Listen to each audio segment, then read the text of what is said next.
Hello అండి, welcome to my channel. బాగున్నారు? ఈరోజు వీడియో వచ్చేసి పూరి కర్రీ అండి. వెరైటీగా డిఫరెంట్గా మన ఒంటికి సలవ చేసే విధంగా మనం చేసుకోవాలండి. ఇంట్లో చేసుకునేటప్పుడు పూరి చూడండి ఎంతగా పొంగుతున్నాయో. ఇలా పొంగటానికి కారణం ఏమీ టిప్స్ కానీ రహస్యం కానీ ఏమీ లేదండి.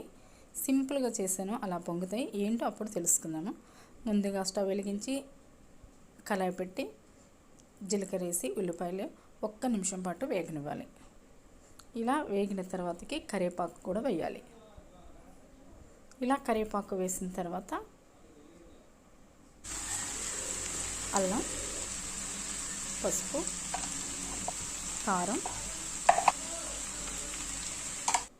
తగినంత సాల్టు, ధనియాల పొడి అన్నీ వేసి ఇలా కలుపుకొని 2 నిమిషాల పాటు వేయించుకోవాలి. అంతేనండి, పూరి కర్రీ రెడీ అయిపోయింది. 10 నిమిషాల్లోనే అయిపోతుందండి. ఉల్లిగడ్డలు కోయటం లేట్ కానీ వండటం మాత్రం 10 నిమిషాలు కూడా పట్టదండి, వెంటనే అయిపోతుంది. నచ్చితే లైక్ చేయండి.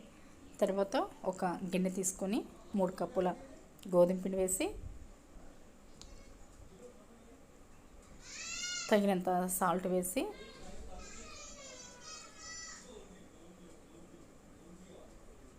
ఆయిల్ వేసి బాగా కలుపుకోవాలి.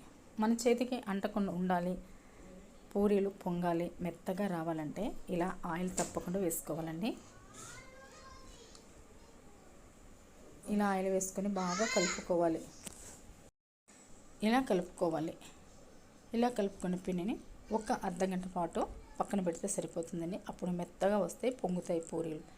చిన్న చిన్న ఉండలుగా తీసుకొని ఇలా అన్నీ ఒత్తి పొడిపిండి వేసుకొని ఒకదాని మీద ఒకటి వేసుకొని మెల్లగా ఇలా మనం రుద్దాలి. అప్పుడే మెల్లగా రుద్దితేనే వస్తాయి, లేకపోతే అతకపోతే గట్టిగా. అంటే ఇలా అన్నీ ఒక్కొక్కటి తీసి వేడైన నూనెలో వేసుకోవాలండి. ఇలా పొంగుతాయండి. చూడండి ఎలా పొంగాయో. దీనికి టిప్స్ కానీ ఏది కానీ ఏమీ లేదండి. చాలా చాలా పొంగుతాయి, చాలా టేస్టీగా ఉంటాయండి. ఒక అర్ధగంట పాటు మనం అలా వదిలేయాలి. ఇలా మనం వదిలేసి బ్రష్ చేసుకున్నవి ఆ కూర వండుకొని అది ఇచ్చేసరికల్లా ఇది నానిపోతుందండి. పూరి కూడా చాలా టేస్టీగా పొంగుతుంది. ఒకవేళ మీకు నచ్చితే మాత్రానికి తప్పకుండా లైక్ చేయండి. పూరి కర్రీ రెడీ అయిపోయిందండి. చాలా టేస్టీగా ఉంది.